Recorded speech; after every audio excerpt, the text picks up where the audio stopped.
Let's be honest with each other. Most students don't actually hate math because of the numbers or the logic. They hate math because of how it made them feel in a specific moment. Think back to that one classroom. Your palms are sweaty, your heart is racing, and you're looking at a page that looks like a foreign language, while everyone else seems to be nodding along. In that moment, you didn't feel challenged. You felt confused, embarrassed, left behind, judged, afraid. Math stopped being a subject you study and became a symbol of failure.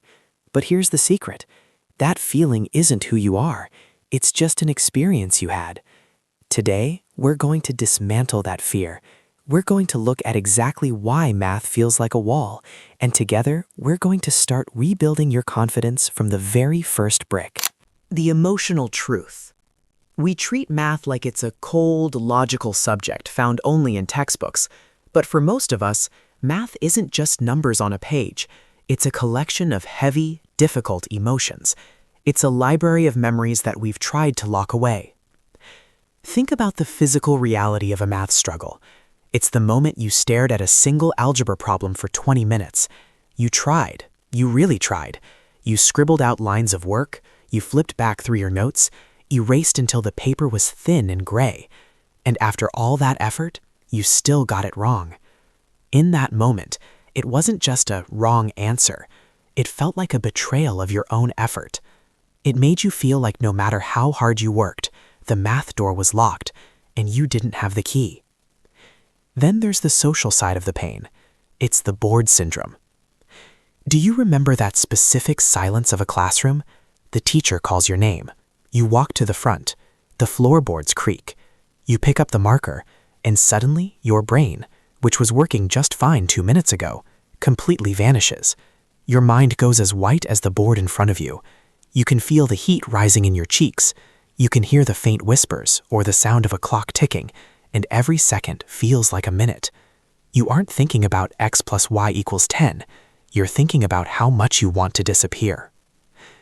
This is why we develop a mask. We stop raising our hands. We stop asking questions. Why? Because we've decided that it is better to be quiet than to look stupid. We protect ourselves by disengaging. When a student says, "I hate math," they aren't talking about the Pythagorean theorem, a squared plus b squared equals c squared. They aren't talking about calculus or long division. What they are actually saying is, "I hate the version of myself that math creates." They hate the confused version, the embarrassed version, the version that feels less than everyone else in the room. If we're going to fix your relationship with math, we have to stop looking at your test scores and start looking at those feelings. We have to realize that your brain isn't broken. It's just been under a lot of emotional pressure. Why math feels like a mountain to climb. But let's clear one thing up right now. It's not because you're slow. It's not because you aren't smart. It's not because math is some impossible code only geniuses can crack. The problem is structural. Think about how we learn most things. If you're reading a novel and you miss a single paragraph, you can usually still follow the plot. If you miss a history lecture on the French Revolution, you can still show up the next day and understand the Industrial Revolution. Language, history, and art are forgiving. They have built-in redundancy. But math? Math is a high-wire act. It is perfectly, ruthlessly sequential. If you don't grasp fractions, you will eventually hit a wall in ratios. If you don't understand ratios, percentages will feel like magic tricks. By the time you get to algebra, you aren't just fighting the new material, you're fighting all the tiny gaps from years ago. It's like trying to build a skyscraper on a foundation of sand. On top of that, our brains process logic differently than they process language. Language is social, contextual, and intuitive. Logic is abstract and rigid. While your brain is wired to find patterns and tell stories, it has to work out to handle the strict, symbolic rules of mathematics. It's like trying to run a marathon on your hands. It's possible, but it requires a very specific kind of training that many students never actually receive. When the subject is structured like a ladder and you're missing 3 rungs near the bottom, it's no wonder you feel like you're staring up at an impossible peak. The cumulative wall. Let's talk about the specific architecture of math. Math is what we call highly sequential. To understand why this is so painful, we have to compare it to how you learn almost everything else. Imagine you're in a history class. If you miss a week because you are sick or just distracted, you might miss the details of the French Revolution. That's not great, but when you come back the next week and the class starts talking about the Industrial Revolution, you can still follow along. You can still understand the story of history. The subjects are connected, but they aren't strictly dependent on each other to make sense. But math? Math is a high-rise skyscraper. Each new concept is a brick that must sit perfectly on top of the ones that came before it.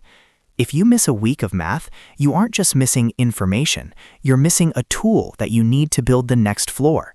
If you remove a few bricks from the third floor, the 50th floor isn't just hard to build, it's physically impossible. It will eventually collapse. Look at how this chain of dependency actually works in your education. The missing brick, the resulting struggle, the long-term nightmare. Fractions. You can't visualize parts of a whole. Ratios and proportions become a total mystery. Ratios. You don't understand scaling or balance. Percentages, tacks, and tips feel like magic tricks. Percentages. You struggle with decimal movements. Algebra equations with variables feel impossible. This creates what I call the snowball effect of confusion. It starts small. Maybe it was a Tuesday in 4th grade when you didn't quite get how to find a common denominator. You didn't say anything because you didn't want to look slow. But that one tiny gap didn't stay tiny, it grew. By the time you hit middle school, that gap has turned into a canyon. You aren't bad at math. You are simply trying to build a roof when you don't have the walls finished yet. Eventually, the weight of being lost becomes too much to carry. You stop trying to understand the logic, and you start trying to survive the class. You don't actually hate the numbers. You hate the feeling of being trapped in a building that feels like it's falling down around you. Most students don't actually hate math. What they hate is the way math was taught to them. Think about how we usually learn a new concept in school. It often goes like this. Here is a formula. Here is one example. Now go do 30 problems exactly like that example. This is what educators call procedural fluency without conceptual understanding. It's like being given a GPS that tells you to turn left and turn right, but never shows you a map of the city. You might reach your destination, but you have no idea where you actually are or how you got there. When we are told to just follow the steps and don't ask why, we are treating the human brain like a cheap calculator rather than a thinking organ. This approach is efficient for passing a multiple-choice test next Tuesday, but it is terrible for long-term mastery. If you don't know why a negative times a negative is a positive, or why you have to flip the fraction when dividing, the rule feels arbitrary. And when rules feel arbitrary, they are incredibly easy to forget. Instruction style, the student's experience, the long-term result. Rote memorization, I just need to remember the steps for the test. High anxiety if a single step is forgotten. Conceptual learning, I understand how these pieces fit together. Ability to solve new, unfamiliar problems. This recipe style of teaching kills curiosity. It turns a subject that should be about exploration, patterns, and aha moments into a subject about obedience and imitation. When the why disappears, the brain essentially disconnects. It stops seeing math as a tool for discovery and starts seeing it as a tedious chore. Let's call this what it really is: math anxiety. It's not just a dislike for the subject. For many of us, it is a physical, psychological reaction. Have you ever opened a math exam and felt your heart start to hammer against your ribs? Maybe your palms got clammy, or you felt a sudden tightness in your chest. This isn't laziness, and it isn't a lack of intelligence. This is your body's fight or flight response. When you experience math anxiety, your brain's amygdala, the emotional processing center, takes over. It senses a threat. To your brain, that quadratic equation isn't just a math problem, it's a predator. And when the amygdala is screaming danger, it actually shuts down the prefrontal cortex, the part of your brain responsible for logic, reasoning, and working memory. This is why your mind goes blank. It's not that the information isn't there, it's that the logic gate in your brain has been slammed shut by fear. You are trying to do high-level thinking while your body is preparing to run for its life. It's a physiological mismatch. But here is the most important truth you will hear today.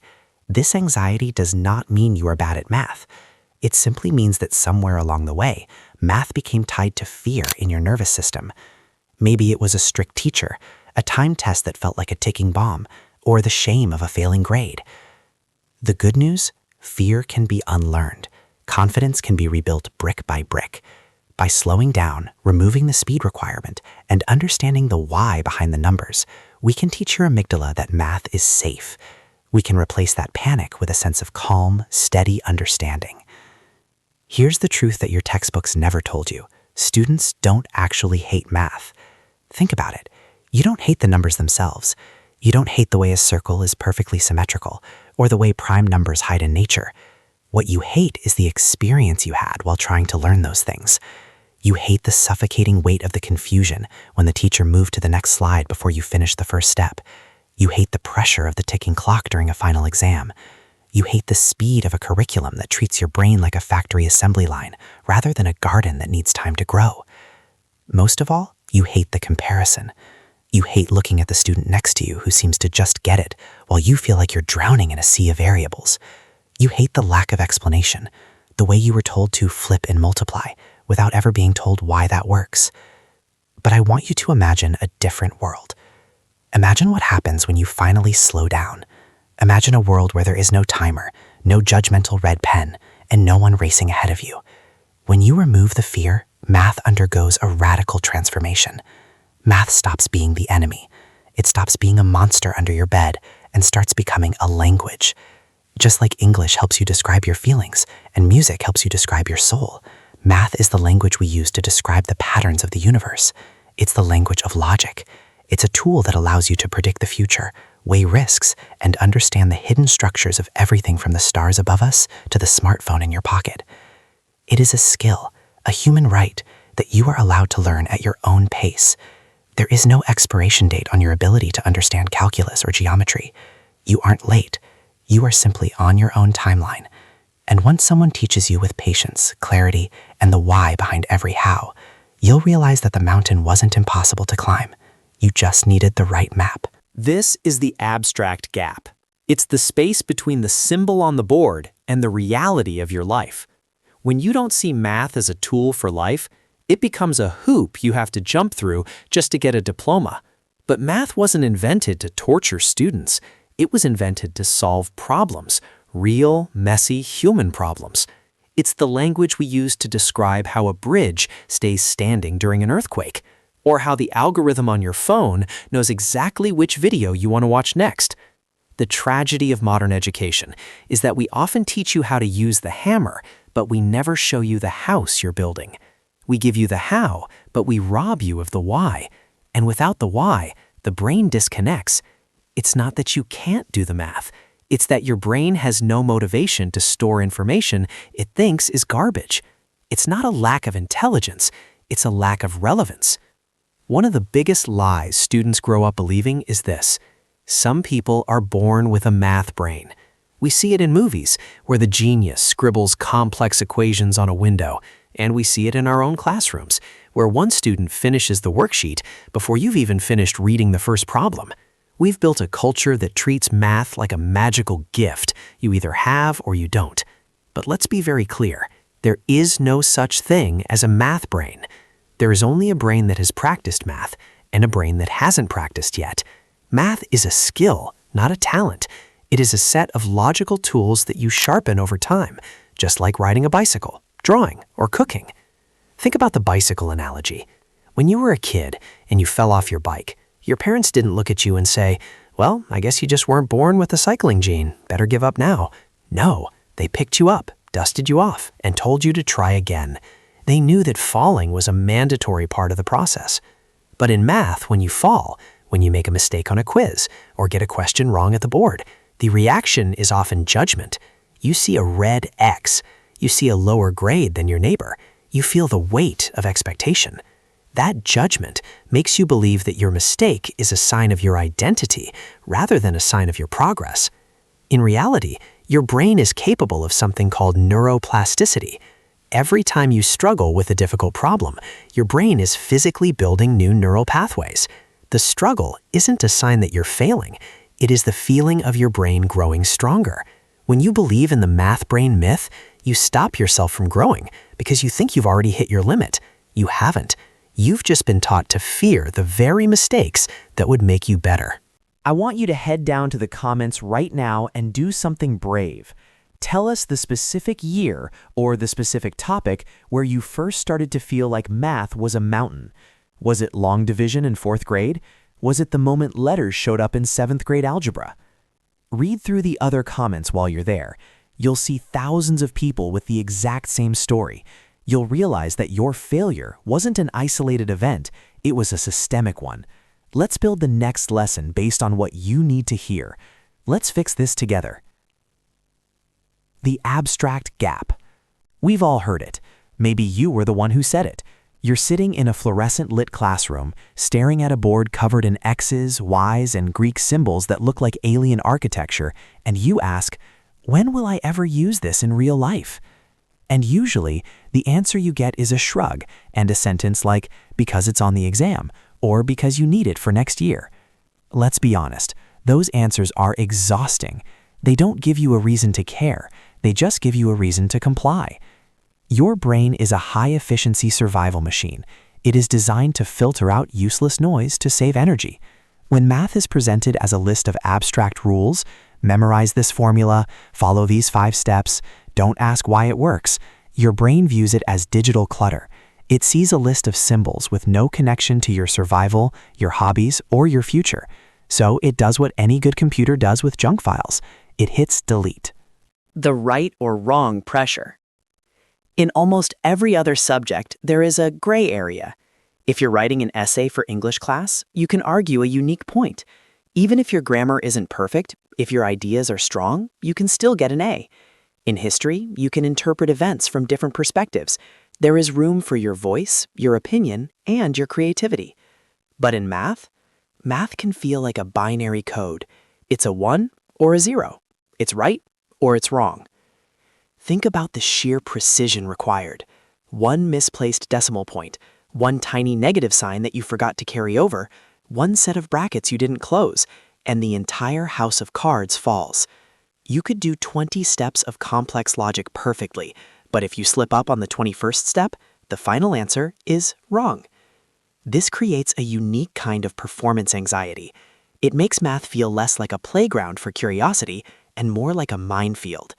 Every step you take, you're looking down, terrified that one small mistake is going to blow up the last 10 minutes of work.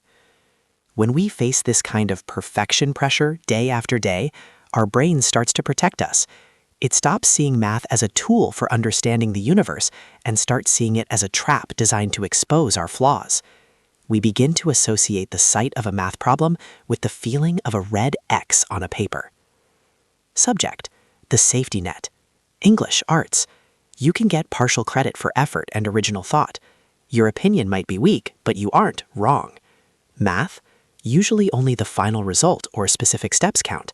A tiny calculation error can invalidate everything. Over time, this pressure builds a thick layer of stress. We aren't learning anymore. We're just trying to survive the minefield without hitting a wrong answer. Eventually, you don't just associate math with numbers. You associate it with the feeling of holding your breath, waiting for the mistake you're bound to make. If you take nothing else away from this video, I want you to remember these 3 things. You are not behind. You are not slow, and you are most certainly not bad at math. The truth is, you are simply learning it the right way for the first time. Think about a toddler learning to walk. They stumble, they wobble, and they fall down 100 times. But we never look at a falling toddler and say, I guess they just don't have a walking brain. We know that every time they hit the floor, their brain is actually learning how to balance better. Math is no different. Every mistake you've ever made was just a stumble on the way to balance. But because the world judged those falls, you stopped trying to walk. Well, that ends today. If you stay with this channel, if you follow this series, and most importantly, if you finally allow yourself to learn without the weight of fear, you will see math differently. You won't just get through it, you will understand it, you will master it. you will realize that math isn't a wall designed to keep you out. It's a door designed to let you see the world in high definition. Now, I have a challenge for you. Go down to the comments right now. First, tell us, what was the specific moment or topic that made you start hating math? Let's get it out in the open. You tell me the brick that's missing, and we will build it together. Your journey with math isn't over. It's just finally beginning on your terms. Subscribe to The Backbencher to make sure you don't miss the next step of the rebuild. And always remember, it isn't hard. You just don't know it yet.